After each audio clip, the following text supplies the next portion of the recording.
कोल्हापुरात अटीतटीची लढाई झाली. अखेर आपण गुलालापर्यंत पोहोचलेला आहात. कसा एक होता प्रवास एकंदरीत? साधारणतः कोल्हापूर खंडपीठ झाल्यानंतरची पहिलीच बार काउन्सिलची निवडणूक होती.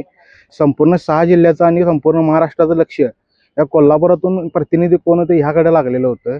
त्यामध्ये सांगली, सातारा, रत्नागिरी, सिंधुदुर्ग आणि कोल्हापूर या जिल्ह्यातून कोण बाजी मारणार आणि कोण वर येणार या म्हणजे काउन्सिलमध्ये प्रतिनिधित्व करणार यासाठी लक्ष लागला असताना आमच्या कोल्हापूरमधून 5 आणि या आमच्या 6 जिल्ह्यातून 14 उमेदवार होते.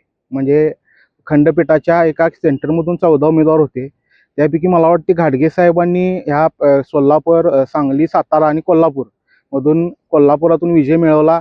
अतिशय दैदिप्यमान त्यांनी विजय मिळवला. यंग लॉबी जास्तीत जास्त साहेबांकडे राहिली. साहेबांच्या कामावरचं विश्लेषण करून सर्व वकिलांनी मतदान केलं आणि साहेबांना या विजयापर्यंत म्हणजे सर्व लोकांनी पोचवलेलं आहे. आणि साहेबांचं काम करण्याची पद्धत म्हणजे बेधडक आहे. अतिशय चांगल्या पद्धतीने साहेबांचं काम आहे. साहेबांचा आता अजेंड्यावर एक विषय आहे की युवा वकिलांचे काम साहेबांचं आपल्या ऐकलं असायला पाहिजे. तर युवा वकिलांसाठी साहेबांचं सगळ्यात जास्त काम असेल तर ते साहेब करतात. कायम युवा वकिलांसाठी ते हे असतात. आम्ही जिल्हाभरतर्फे जे काही कुठल्या स्पर्धा वगैरे घेतो त्यात सुद्धा साहेबांचं आम्हाला सहकार्य असते. त्यामुळे साहेबांच्या कामावर प्रेरित होऊन लोकांनी त्यांना मतदान करून त्यांना ही संधी दुसऱ्यांदा दिलेली आहे. आणि संधी मिळालेली आहे. आणि जास्तीत जास्त मी आता सध्या लोकल ऑडिटर आहे कोल्हापूर जिल्हा बार असोसिएशनचा. मी सुद्धा निवडून आलो तेव्हा मी देखील युवा वकिलांची साथ आणि ज्येष्ठांचा सन्मान अशा एक स्लोगननं आम्ही या निवडणुकीत उतरलो होतो.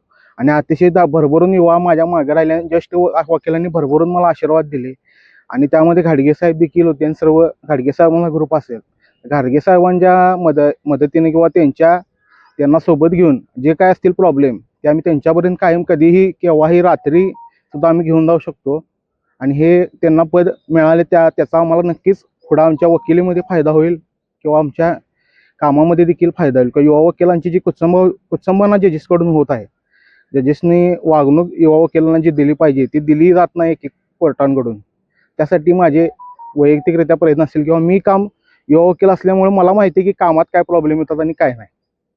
कारण आमची कशी कुचंबना आम्ही होत होती. आता ते घाडगे साहेब आमचे निवडून आल्यामुळं त्यांच्यापर्यंत हा विषय आम्हाला पोहोचवणं आणि त्यांच्या थ्रू हे कामाचे सगळं नियोजन करणं आम्हाला चांगलं सोयीचं ठरेल.